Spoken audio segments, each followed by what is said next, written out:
আজকে Canadian high commissioner উনি কলমে আসছিলেন সেক্রেটারি জেনারেল সাহেবের সাথে, এবং কতক্ষণ প্রায় 1 ঘন্টার কাছাকাছি আমাদের মধ্যে আলোচনা হয়েছে, দীর্ঘ আলোচনা হয়েছে।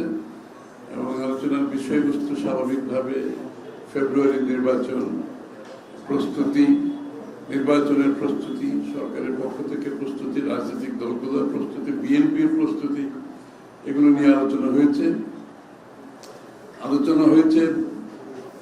বাংলাদেশ কানাডার সাথে সম্পর্কিত যে বিষয়গুলো আছে, আগামী দিনের বাংলাদেশ কানাডার সম্পর্ক কি হবে, কোথায় কোথায় আমরা কাজ করার সুযোগ থাকবে যদি জনগণ বিএনপিকে নির্বাচিত করে থাকে, তাহলে কোথায় কোথায় কাজ করার সুযোগগুলো আছে, এগুলো আলোচনা হয়েছে। 1 নম্বর হচ্ছে এগ্রিকালচার। আপনারা জানেন কানাডা তো এগ্রিকালচারে খুবই ভালো। কোথায় আমরা কোঅপারেশন করতে পারি, আমাদের দেশে যে এগ্রিকালচার আমরা মোটামুটি ভালো করছি, কিন্তু এটাকে আরো সামনের দিকে এগিয়ে নিয়ে যেতে যে সুযোগগুলো আছে, সম্ভাবনা আছে, ওখানে কানাডা কিভাবে সহযোগিতা করতে পারে টেকনোলজিক্যালি, এবং এআই, আর্টিফিশিয়াল ইন্টেলিজেন্স, এবং এক্সটেনশন, এগ্রিকালচারাল প্রোগ্রামগুলোকে এক্সটেনশন কিভাবে করা যায়।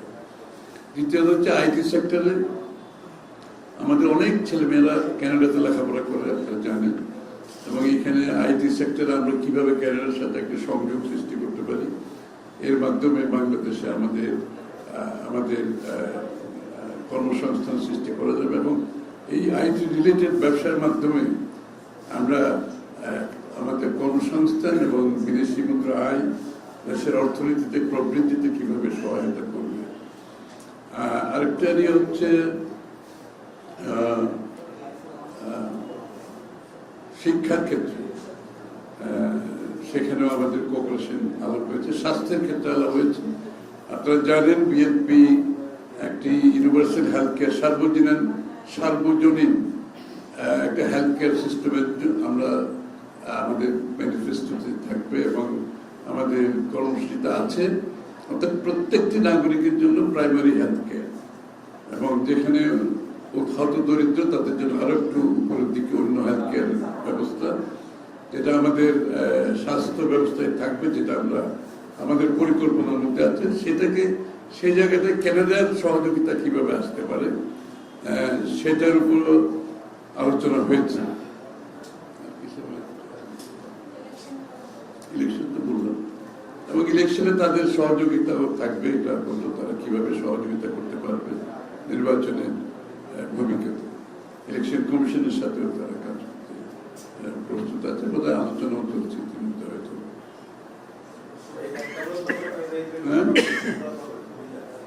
এটার সাথে এটা কি সব, ওইটা তো এই যে এটা তো আরো অনেক রেপ হচ্ছে, জনগণ তো জানতে পারছে না, এবং এখানে এটাকে সমাধান না করে রেপের, এটাকে যদি রাজনীতিকরণ করা হয়, সেটা হচ্ছে সবচেয়ে বেশি দুর্ভাগ্য। এবং মিথ্যাচারের মাধ্যমে রাজনীতি করো, সত্যর মধ্যে না, মিথ্যাচার করো, এবং আগামী দিনে নির্বাচনের সুবিধা নেওয়ার জন্য, নিজেদের নির্বাচনী বৈতরণী পার হওয়ার জন্য এই ধরনের কর্মকাণ্ডকে সমাধান না করে এটাকে রাজনীতিকরণের যে কথাবার্তা চলছে, এটা দুঃখজনক। এটা থেকে বেরিয়ে আসতে হবে, এবং এইখানে না, আরো সারা দেশে অনেক রেপ হচ্ছে, এটার বিরুদ্ধে আরো সরকারকে আরো সক্ষম হতে হবে, আরো তাদের ভিজিবিলিটি বাড়াতে হবে, এবং এটা আরো অনেক জায়গায় হচ্ছে, বিভিন্ন জায়গা থেকে হয়তো সবকিছু রিপোর্ট হচ্ছে না। শুনেন, সেটা তো দুটি রাষ্ট্রের মধ্যে সম্পর্ক, আমাদের পার্শ্ববর্তীদের সম্পর্ক থাকতে হবে, তবে সম্পর্ক থাকার জন্য কতগুলো তো প্রিকন্ডিশন থাকে, তাই না? সম্পর্ক যদি রাখতে হয়, তাহলে বাংলাদেশ ভারত একটা, এই সম্পর্কটা হতে হবে পরস্পরের সম্মান বোধ রাখতে হবে, পরস্পর প্রতি সম্মান থাকতে হবে। এই সম্পর্কটা হতে হবে পরস্পরের স্বার্থ রক্ষা করতে হবে।